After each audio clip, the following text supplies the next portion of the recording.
Bonjour les amis, les tsunamis apaisés, nous pouvons peut-être passer aux choses sérieuses. La vidéo d'aujourd'hui, je voudrais juste vous donner un témoignage et faire un appel. Je voudrais dire que nous avons tous constaté que le niveau de l'enseignement a beaucoup baissé dans notre pays. Mais il ne suffit pas de constater et de s'arrêter là. Chacun de nous devrait se poser la question, qu'est-ce que nous devons faire? Alors pour ma part, j'ai décidé, entre autres initiatives que je suis en train de prendre chaque jour, d'aider les jeunes à pouvoir se former eux-mêmes. On peut se former par la lecture. On peut se former parce qu'on va sur ordinateur et qu'on consulte Internet. Il y a plusieurs façons de se former. Mais les livres, tout le monde ne les a pas. Alors, je donne l'exemple de la ville de Mweneditu où un monsieur du nom de Odo Mandjanju a ouvert un centre culturel. Je prends l'exemple de monsieur l'abbé Jean-Claude Moulangu qui est à Chilomba et qui se préoccupe aussi des jeunes. Ces genres de personnes ont besoin de notre aide. Trouver les livres, les expédier pour que eux puissent les exploiter avec les jeunes. Et ce que je trouve d'extraordinaire, c'est que quand les livres arrivent chez nous, c'est un événement. On se retrouve, on est content et on dit un grand merci. En plus de ça, quand un jeune homme a lu les livres, il ne va pas se contenter de l'avoir lu. Il peut aller au centre culturel et là, il expose les livres. Et vous voyez tous ces gens qui sont en train d'écouter le jeune homme. Eh bien, non seulement ils vont aussi en apprendre, mais le jeune homme lui-même va apprendre à parler en public. Et quand ils ont fini, ils discutent, ils échangent des vues. Et discuter, c'est nourrir l'esprit. Alors, parler politique, c'est très bien.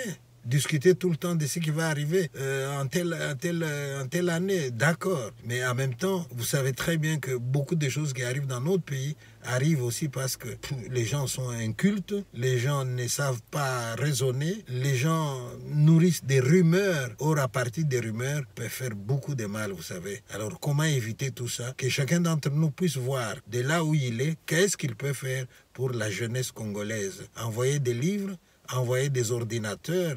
N'oubliez pas vos anciennes écoles. Si vous les aidez, ces jeunes pourront apprendre à mieux raisonner et en cas de débat ou de discussion, ils vont donner des arguments qui sont valables et non pas dire n'importe quoi, comme nous avons coutume de l'entendre dans nos discussions et dans nos débats stériles. Voilà, je vous remercie de l'attention et je salue déjà ceux d'entre vous qui, à partir de cette vidéo, vont se souvenir de leurs anciennes écoles, vont se souvenir du Congo, vont essayer de faire quelque chose pour les gens qui sont là-bas. Je remercie les non-congolais qui sont sensibles à la cause des jeunes et qui nous donnent un coup de main dans ces domaines-là. Je pense ici à Janine, je pense ici à M.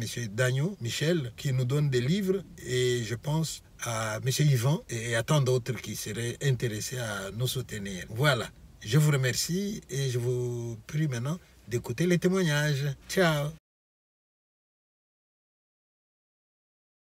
Je suis abbé Jean-Claude Moulangu, prêtre du diocèse de Chilomba. J'ai connu le professeur Pichibanda à l'occasion du premier colloque interdisciplinaire des Ngandajika en 2021, au mois de novembre.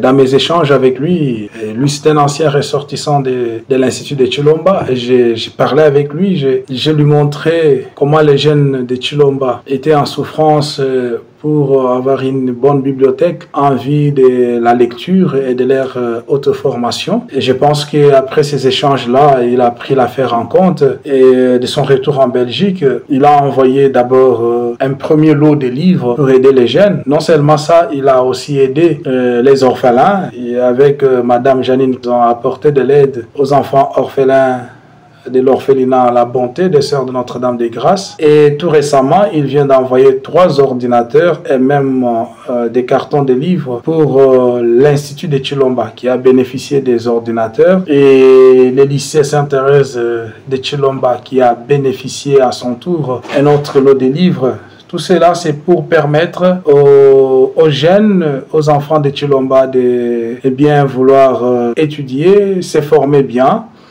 C'est un homme qui a un grand sens d'humour, mais aussi un grand sens de patriotisme. Mais il fait des actions sociales qui montrent que c'est quelqu'un qui porte son pays à cœur, même s'il est de loin. En tout cas, les jeunes sont en train d'émerger dans la lecture. Les samedis passés, j'ai amené un enfant à l'occasion de la journée organisée par le Centre culturel SDM, la journée professeur Séraphin Zongo. J'ai amené un jeune qui a résumé les livres, les romans du professeur Pichibanda au bout du tunnel en bande dessinée et aussi avant qu'il soit trop tard. Mais c'était impressionnant parce que cet enfant a montré de quoi il est capable quand il faut résumer un livre. Tout ça, c'est partant des actions du professeur Pichibanda.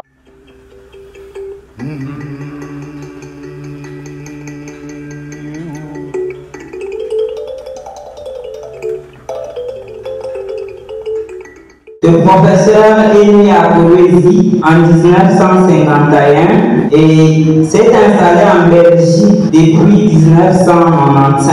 Nous allons parler de ce que nous avons eu en lisant des romans, des bouts d'itinéraire écrits en bande dessinée et avant qu'il soit trop tard. Dans le premier roman, l'écrivain demande aux autorités congolaises de dire non à certains niveaux qui font à ce que le pays ne se développe pas.